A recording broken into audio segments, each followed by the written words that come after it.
What video game had the most potential but failed completely? I'm Alive. I think it was originally meant to be a full game, but it got cut back to a 6-hour one instead. The mechanics had potential. Climbing around obstacles in a destroyed city, pointing a rare gun loaded or not at enemies, would make them back off. But it wasn't executed well. As soon as you lowered the gun they'd come running at you again, like they forgot you had a gun. Supplies were scarce, and while you're trying to get home you can choose to help others. But is it worth giving up the only food or water you have? IDK could have been a great post-apocalyptic game. That's the one, where they're fighting over a bottle of water in the trailer and the glass breaks out from underneath them. Worlds Adrift, build skyships to explore player-designed islands. Be a sky pirate with a grappling hook. Was a lot of fun, but never gained popularity, mostly from griefers in higher level areas. And the servers were shut down about 18 months ago. Such an amazing concept, all pissed away because the developers didn't design around the fact that players can beeps. Last Oasis, recently, suffered a similar fate. I'm so happy to see someone else saying this. I had quite a lot of hype for that game and just assumed foolishly that the devs would be smart enough to realize that in building a game like this, they would also need to build in appropriate limitations or incentives to play in a way that doesn't ruin the game for other people. But of course they didn't. You'll remember Brink. Sure do. Lead core tech programmer, Amma, P. Edit. It's midnight here now, and us oldies need to get to bed. It has been fun everyone, but I did not expect my offhand comment to go anywhere, and it's been a struggle to keep up. If there's more stuff overnight, I'll try to go through it tomorrow. In the meantime you can take a look at our most recently announced game Outcasters. Awesome. Any tech from Brink that made it into other games? Not on our end I don't think, as we moved away from EdTech after that far bigger talent pool for Unreal Engine/Unity, and honestly the tools were much better too. I think some things may have made their way into Rage, but I'm not 100% certain. Does anyone remember Nether? It was a survival game with strange monsters in a large city where players had to find equipment to survive. It was well received in the first few weeks, but the devs never added anything. The game died out pretty quick after that. Yeah, I remember some YouTubers gamma plays. Then it just disappeared after some months. Cube World. The recent update that came out just completely shattered every last hope I had for the game. Got such a good game, but such a bad dev. Him being completely silent and providing no updates for 6 years after the initial release was the nail in the coffin to me. I loved the atmosphere and the overall feel, but there just wasn't much to do after the first dozen or so hours. According to one of his blog posts, which is now deleted, if I'm not mistaken, he had developed serious mental issues just after the paid alpha launch. Believe what you will. There's a multiplayer, open source Cube World clone in the works called Valoran. Might be worth checking out. Seems like they are moving in the right direction. Anyone remember APB, All Points Bulletin? The hype and potential that game had was enormous. Then when it came out, a giant turd. Yeah, it was like oh my god, MMO GTA. Instead it was MMO janky lagfest. I never had lag playing it, but it got repetitive real fast, and even in the beta it was clear that people were dumping money into it to get the best weapons as fast as possible. Meaning casual players got locked out of stuff real fast, since we'd just die immediately if we tried to engage. Messiah. The world is in conflict, some form of rebellion. You are a fallen cherub and your form Everone wants to kill you. However, you can possess and control people getting all their attributes. Anyone. So you jump into a rioter, then when the cops come jump into one fight the rioters, then go back to HQ, jump into the captain to get to restricted areas etc. All the way till you get to battle an evil imposter god who's been pulling your strings. It was amazing and ambitious, but it was before its time. Meshia video _game. Messiah was an amazing game. I would love to see the concept revisited with what's possible today. Another one that also had a body swap mechanic, but also suffered from being before its time was Omicron, the Nomad Soul. The first chapter was amazing. The NPCs really reacted depending on the body you were in, but later the whole swapping was just a fancy way of leveling up your stats and became a chore. As much as I love Days and still play it, DayZ standalone. I bought it, ran for half an hour, found a can of beans with no can opener, was almost dying of thirst when someone murdered me for my can of beans. Future sessions went about the same way. All the amazing interactions with people I was seeing on YouTube seem horribly staged now. Everyone I ever met in that game killed on sight. Find another player with jackets like myself. We go scavenge together. Divide everything up equally. We finally start doing alright. They wait until I've got my back turned and kill me. To ask man who was the real monster.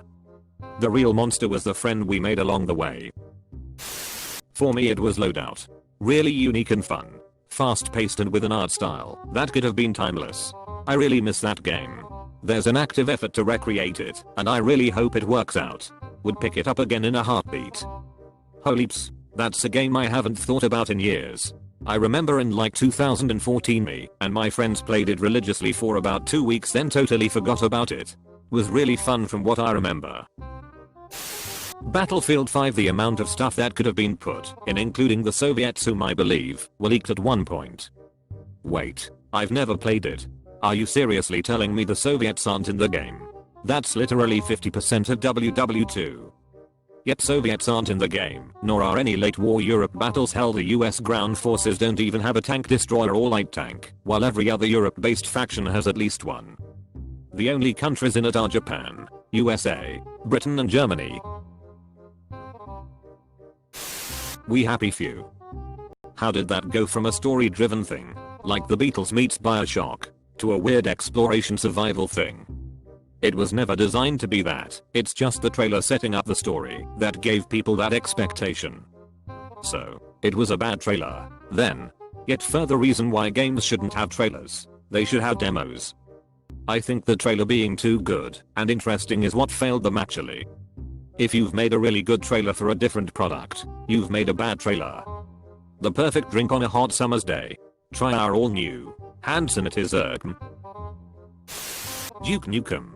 It was supposed to have been an awesome return of the guy. Devs brought the character straight into the pooper. I just want another Duke game. I don't give ups if it's just a Doom Eternal clone, since there aren't any such games on the market. Plants vs Zombies 2. The first game was great, and being backed up by a major company makes them implement microtransactions.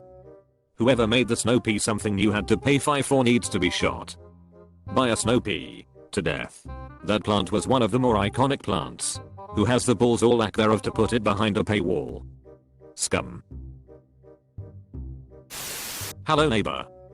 The alpha phase of the game was better than the full release. I feel like the game was mostly popular because kids liked watching YouTubers play it. So the full game probably wasn't that popular because most YouTubers had already moved on to other games by the time it was released. I was interested in the game without having watched any of the YouTubers that played it. The idea was just good, breaking into a mysterious house, and every time you get caught the enemy AI learns and adapts to your behavior, setting traps and relocating objects. It just had a ton of potential.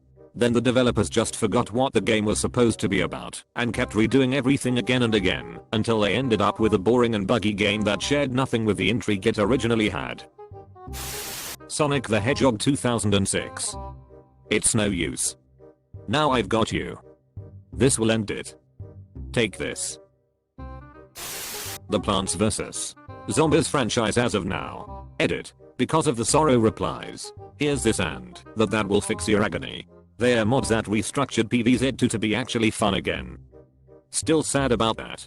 The original game was amazing, and the FPS games it had were decent, but PvZ2 is just EA being greedy with all the microtransactions. As if PvZ3's gonna be any better, it just throws the main concepts into the void. It already looks like a card game spin-off with the usual EA, but to add insult to injury, they made it as an official third installment of the franchise. World stung a lot less if they rebranded the title to make it an actual spin-off, but yep, they just had to make it canon. It already looks like a card game spin-off with the usual EA. Ironically, they actually made a card game spin-off called PvZ Heroes. It was the best digital CCG out there now, but they released like 3 updates for it and killed it. Anthem. Of the 20 odd years I've played video games, Anthem was probably the biggest bummer of them all. Was fantastic at the beginning, then just dead quickly. So much potential. It started out strong, but then it just ran out of gas. Yandeer Simulator had the potential to be the Hitman of Anin games, but the developer blew the Patreon money on a sex doll and added it as a character. All the drama as well. 2 sex dolls. That costed $4 000 each. 4K for a sex doll. What did he buy, an android? Probably a real doll, or something of similar quality. They can get even more expensive than that. I was jokingly customizing one yesterday. These things are 6K starting. The Mercedes-Benz of sex dolls. I tell you what. It's for 6K that's better turn mites into a sentient being that has reached enlightenment and transcended into an omnipotent being of pleasure. Have you heard of Our Lady and Savior Slanesh? World War III. That game had a horrible launch that it never recovered from. It got so bad that it was recently acquired by or merged with another company to try and revive it and fix all the issues. Too little too late, if you ask me. Apparently they are taking it off the Steam store and it's going F2P at some point. It had potential to be a juiced up modern Battlefield game. And when there was a player base for a short time, it did feel like a juiced up Battlefield with extra features. It's pretty much a dead game at this point. Warcraft 3 Remake. I think the problem is that they didn't actually reforge the game as they claimed. It was a 30 graphics update that caused bugs and glitches. If it were only some bugs, they took away 80% or the features. For someone who is still playing legacy graphics, they actually cut the game by 50%. Only good thing about it was the attention it is getting. Daikatana. John Romero was going to make you his ps. Still so sad that EverQuest Next got cancelled. Jump Force. I actually find the game fun, but it looks like a beta, not a final product.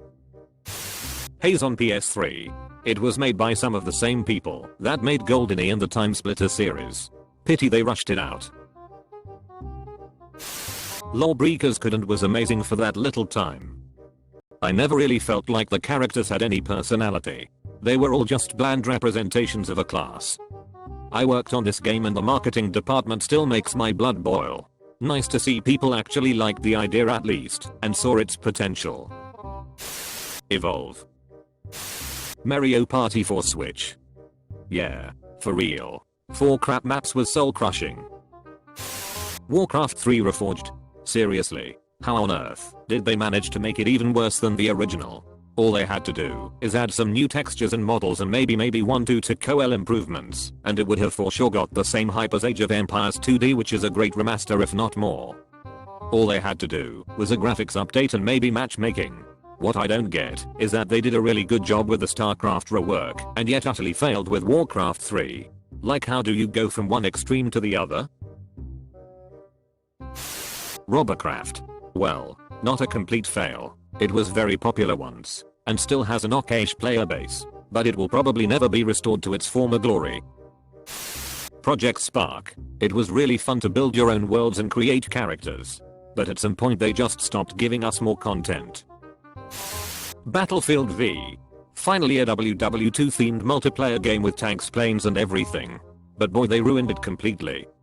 Man, I put so many hours into Battlefield 1942.